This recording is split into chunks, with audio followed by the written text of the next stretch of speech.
পুরুষ হয়ে জন্ম নেওয়াটাই আমার আজন্মের পাপ ছিল। তবে এই দেশে আমার মতো পাপীর সংখ্যা হাজারে হাজারে, লাখে লাখে। এরা সবাই মানব সন্তান হয়ে জন্মাইছে ঠিকই, কেউ পুরুষ হয়ে উঠতে পারে নাই। আর পুরুষ হয়ে না ওঠার যন্ত্রণা যে কত কঠিন, কত ভয়াবহ, প্রতিনিয়ত হারে হারে টের পাই। কারণ পুরুষের সাফল্যের ভাগ সবাই নিল, ব্যর্থতার ভাগ তো কেউ নিতে চায় না।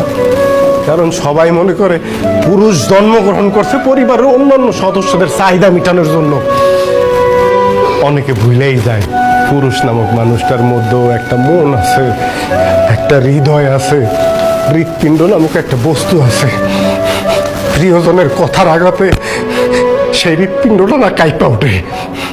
ভুলা যাইবই না কেন কম, কারণ পুরুষ তো কখনো কারো প্রিয়জন হয়ে উঠতে পারে না। সব সময় পুরুষ প্রয়োজনই কাজে লাগে। জানো সোনিয়া, পুরুষ মানুষ সবসময় চোখ দিয়ে কান্না করে না, মুখ দিয়েও আর্তনাদ করে না। পুরুষের মন কান্দে, হৃদয় আর্তনাদ করে।